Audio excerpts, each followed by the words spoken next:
देखु Utkarsh Odisha make in Odisha conclave 2025 जो आमर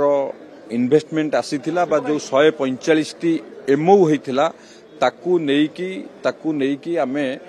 आम डिपार्टमेंट रो समीक्षा करिथिलु। जो एमओ होइथिला सेमानंकर वर्तमान स्थिति कोन केते जण सिंगल विंडो रे अप्लाई करिसंती एवं जहा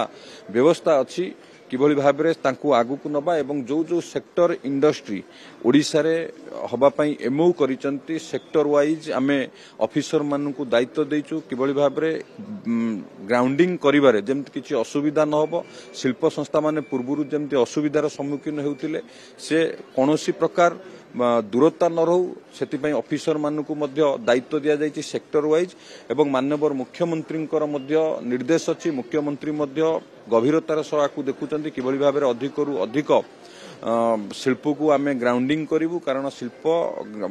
जो शिल्प संस्था आछंती जदि आमे ओडिसा रे जते अधिकरु अधिक ग्राउंडिंग करि परिबा नियुक्ति संभावना सृष्टि होबो रोजगार सृष्टि होबो एवं ओडिसा मध्य अर्थनैतिक क्षेत्र रे मध्य आगो को बढ़ी परिबो एवं निश्चित भाव में समस्त भी गोटे आशावादी अछंती। माननीय प्रधानमंत्री उद्घाटन करथिले एवं मुख्यमंत्री एवं आम सरकार जो भली भाव में इंडस्ट्री फ्रेंडली काम करूचंती निश्चित भाव में सरकार आमर सफल हेबे अधिकरु अधिक ग्राउंडिंग करिया पई एवं आम विभाग तरफ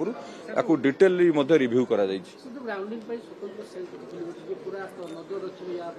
देखंतु या उपरे सरकार तरफ स्वतंत्र नजर रहिबो डिपार्टमेंट तरफ सेक्टर वाइज नोडाल ऑफिसर माने आमे मध्य करिचु सेक्टर वाइज किभली भाबरे जो असुविधार सम्मुखीन होउतिले शिल्प संस्था माने जे आमे कनक्लेव करदेलु किंतु परवर्ती समय रे तांको सहित जोगाजोग करिबा तांको समस्या को समाधान करिबा ये सब किभली भाबरे न होबो सेति सेक्टर वाइज मध्य ऑफिसर को दायित्व दियाइछि। स्वतंत्र टीम मध्य माननीय मुख्यमंत्री नेतृत्व में आउपरे नजर रखिबे। तेणु निश्चित भाव में आपण देखिबे शिल्प क्षेत्र में आमर जो उत्कर्ष ओडिशा कनक्लेव हला एवं सरकार आम सरकार निश्चित भाव में सफल हेबे अधिकरु अधिक ग्राउंडिंग करिया पे। मुख्यमंत्री भेटी आलोचना कर फेरिले विशेष जो लैंड एक्विजिशन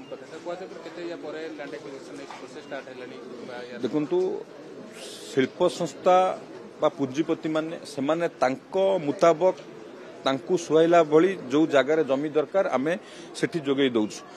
सेति पई तांको हिसाब रे जोर जोर जमी दरकार इडको मध्य तुरंत तार प्रोसेसिंग आरंभ करुची। जो शिल्प संस्थार जोटी जमी दरकार सेठी लैंड एक्विजिशन करा जिवो लैंड एक्विजिशन करी परवर्ती समय रे तांकू से शिल्प संस्था मानकू जोगाई दिया जिवो एवं इडको को मध्य ये जो लैंड बैंक को बढ़ेबा पई इडको मध्य तार काम करुची। निश्चित भाव में आमे सरकार को तरफ जो प्रयास होउची निश्चित आमे सफल होबु अधिकरु अधिक ग्राउंडिंग करिया पे।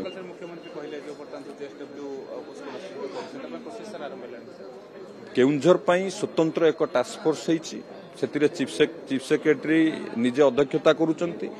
केउंझर रे मेगा स्टील प्लांट हबो ता सहित अन्यान्य मध्य प्रकल्प मध्य हबार मध्य आमे सहित एमओ मध्य होईची। तेणु पूर्वरु जो सरकार ठकी थिले केउंझर भाषी को मेगा स्टील प्लांट करिबा कहि करि नथिले आम सरकार माननीय मुख्यमंत्री